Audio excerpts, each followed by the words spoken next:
আপা মালটার কেজি কত করে? মালটা 250 টাকা কেজি। আপনি এক কাজ করেন, আমাকে 1 কেজি মালটা দেন। আচ্ছা দিতেছি।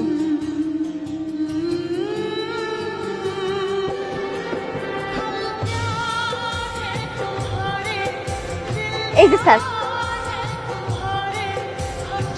এই যে আপা টাকাটা।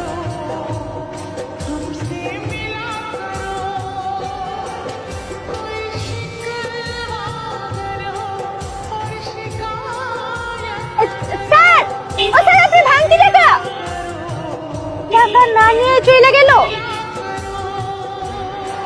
আপু, কমলার কেজি কত? কমলা 200 টাকা কেজি। আচ্ছা একটা কাজ করেন, আমাকে 2 কেজি কমলা দেন।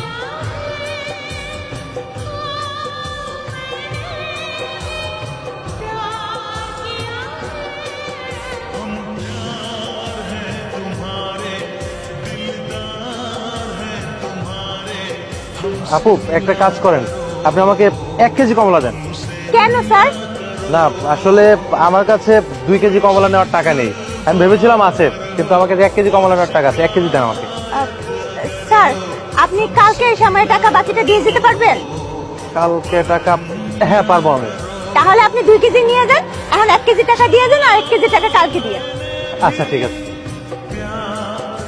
এই যে না, আর আমি বাকি টাকা কালকে এসে দিয়ে যাবো।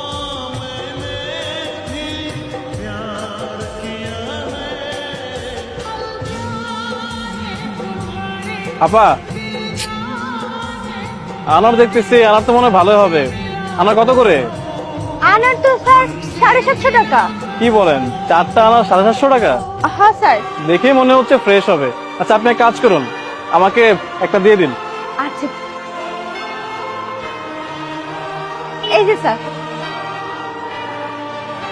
দাঁড়ান, আমি আপনার 750 টাকা দিচ্ছি। স্যার 750 লাগবে না, আপনি আমার 500 দেন। 500 টাকা মানে বাকি 250 টাকা?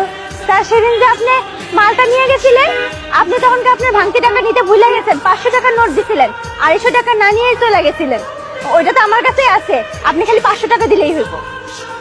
আপু এই যে নেন আপনার 200 টাকা। আমি আপনার কাছে 200 টাকা পাইতাম কবে? কেন আপনি ভুলে গেছেন? সেদিন তো আপনার দোকান থেকে ফল নিয়ে যাওয়ার সময় 200 টাকা আমার কাছে ছিল না, তাই বাকি রেখে গিয়েছিলাম।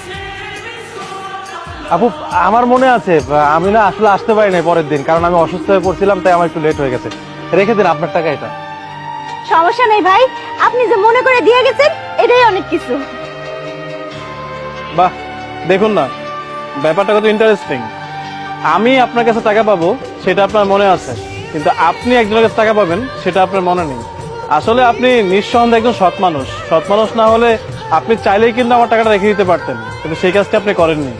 আসলে হয়েছে কি স্যার, আমরা নিজেরা যেমন মানুষ, আল্লাহ না আমাকে কপালে তেমন মানুষই জুটায় দেন। আমি আপনার লোকে যদি কোনো খারাপ না করি, আমার লোকে কোনো সময় খারাপ হইব না। এর লেগে আমার কাছে যে পায় সেটা সবসময় আমার মাথায় চিন্তা থাকে, তার টাকা কেমনে পরিশোধ করবো। এর লেগে দেখছেন আমারও আল্লাহ ওরকম মানুষই মিলাই দেয়। খুব ভালো লাগলো যে আমাদের সমাজে এখন এরকম ভালো মানুষ আছে। আসলে সৎভাবে ব্যবসা করলে হয়তো অল্প ইনকাম, কিন্তু সেটা দিয়ে আপনি খুব সুখে থাকতে পারবেন। আর আপনি যে মানসিকতা দেখিয়েছেন তাতে আসলে আমাকে খুব অবাক করেছে। আমি খুব খুশি হয়েছি যে আমাদের সমাজে এখন এমন মানুষ আছে। যদি আমরা সবাই এমন হতাম তাহলে হয়তো আমাদের দেশটা অনেক সুন্দর হতো।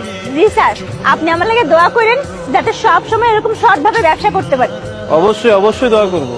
আর হ্যাঁ, এখন থেকে সব সময় আমি আপনার দোকান থেকেই ফল ফ্রুট নিয়ে যাবো। কেন জানেন? কারণ আপনি একজন সৎ মানুষ, আর আপনি জেনে শুনে আমাকে খারাপ কোনো